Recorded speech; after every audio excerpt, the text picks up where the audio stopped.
Je souhaite aussi rappeler à tout un chacun que la lutte contre l'impérialisme doit être donc intégrée dans nos gènes maintenant. Ça doit être une lutte qui se mène de façon implacable et tous les jours. Parce que beaucoup de gens n'ont pas compris ce que c'est que cette lutte jusque-là. Nos vaillantes forces combattantes sont sur le terrain. Ils mènent le combat contre les valets manipulés, ces criminels qui écument nos campagnes tous les jours et tiennent bon pour amener la paix dans notre cher Faso. Autant ils le font, nos masses populaires laborieuses, que sont les agriculteurs, les éleveurs, se battent aussi également pour qu'on puisse atteindre l'autosuffisance alimentaire à travers donc l'accompagnement de tous les techniciens du ministère de l'Agriculture. C'est très important. Et autant qu'eux aussi se battent dans l'administration, nous devrons nous battre pour changer de mentalité. Cette décolonisation mentale, c'est la partie la plus difficile.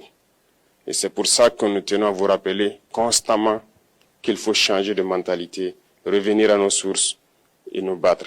Et c'est ça aussi le combat contre l'impérialisme. Toutes les occasions nous sont offertes pour pouvoir comprendre l'impérialisme, ses manifestations.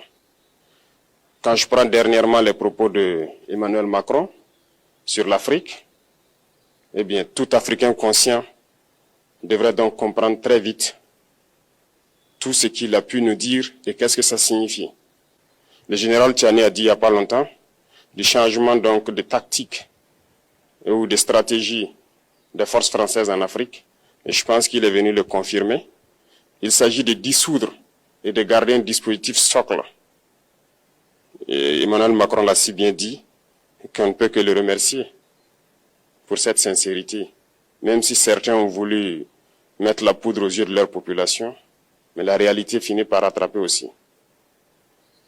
Ils ne partiront pas de certains pays. Ils ont juste dissous le dispositif. Vous ne les verrez plus dans des bases, mais dans les ambassades, ils seront là. Ils vont constituer des sociétés de sécurité pour sécuriser leurs sociétés qui existent dans ces pays-là. Mais les soldats seront là. Mais vous ne les verrez plus en tenue ou rassemblés dans des bases. C'est tout ce que ça veut dire. Ils vont se réorganiser, mais seront là. Il a parlé de politesse vis-à-vis de certains chefs d'État en leur donnant la primauté d'annoncer donc la rupture ou le départ des forces françaises. Ça nous importe peu, on peut dire. Mais tout ce que nous savons, c'est que si vous voulez une rupture avec ces forces impérialistes, c'est simple, on dénonce les accords.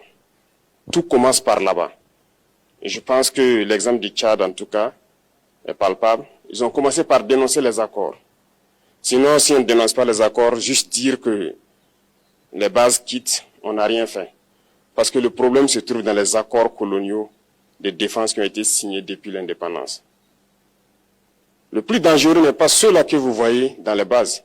Le plus dangereux, ce sont les conseillers militaires. Les conseillers militaires existent dans tous ces pays. Ils ont existé au Burkina aussi jusqu'en fin 2022, jusqu'à ce que nous prenions nos responsabilités. Et qui sont ces conseillers militaires? C'est ceux-là qui sont censés mettre en pratique la politique de la France ici. Ils doivent travailler à rendre nos armées très faibles pour que la France puisse toujours avoir l'argument d'exister ici.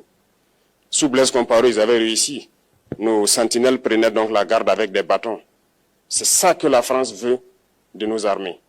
Lorsque nous arrivons à cette étape, nous n'avons pas le choix que de vouloir qu'ils viennent s'installer. Mais l'armée burkinabé a réussi à un moment donné à se débarrasser des conseillers militaires.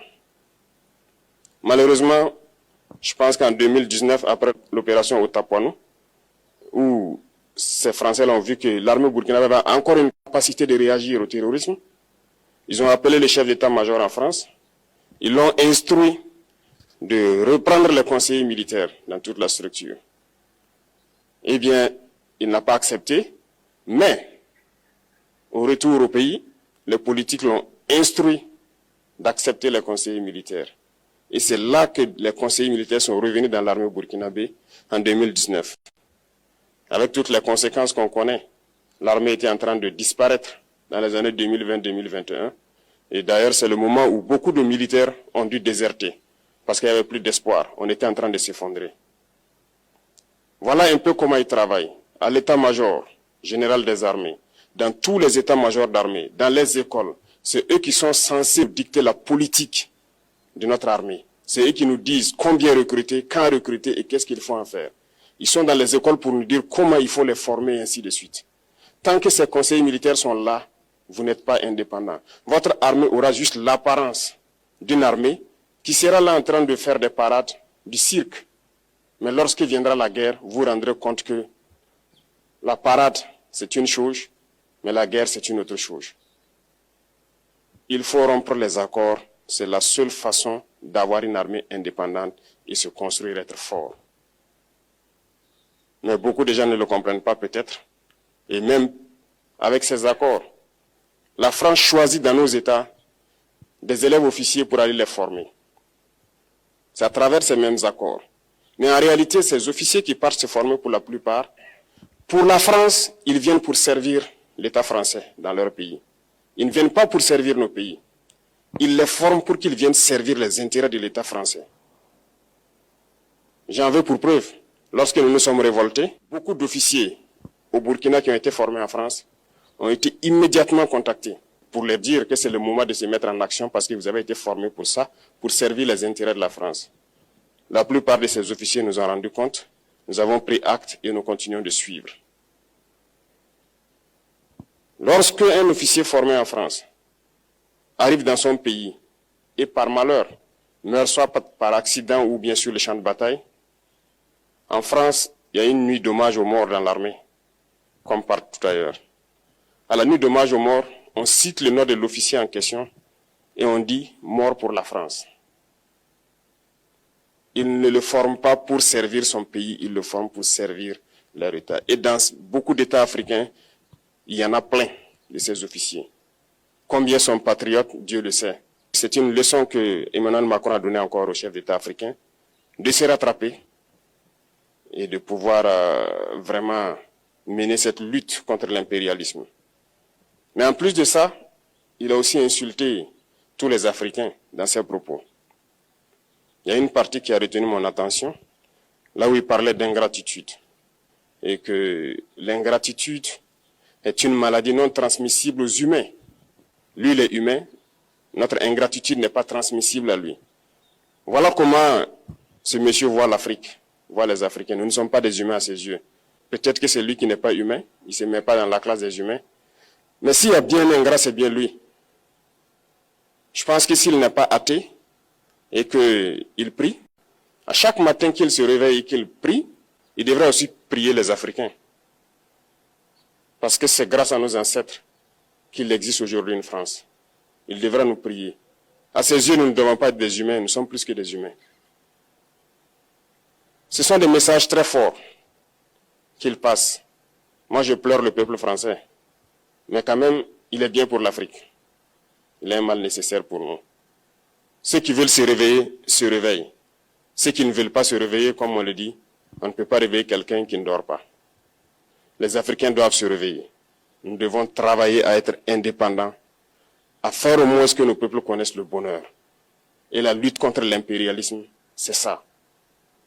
Il faut décoloniser les mentalités, prendre en compte toutes ces données-là, parce que le monde nous donne tellement d'exemples à voir. Pour eux, il n'y a pas de morale. Ils peuvent vous désigner aujourd'hui terroriste, mais demain, vous êtes un héros, par leur simple bouche. Ils décident de ce qu'ils font. Ils parlent de démocratie, mais ils se font eux-mêmes des coups d'État constitutionnels entre eux. Ils parlent des droits de l'homme, mais ils déciment des populations ailleurs. L'Africain doit se réveiller, l'Afrique doit se réveiller. Et le combat contre l'impérialisme est permanent. Et je vous invite à incorporer ce combat, à travailler en sorte que nous soyons réellement indépendants, que nous soyons autosuffisants et que nous puissions nous développer, connaître le bonheur, ce à quoi notre peuple aspire. Merci.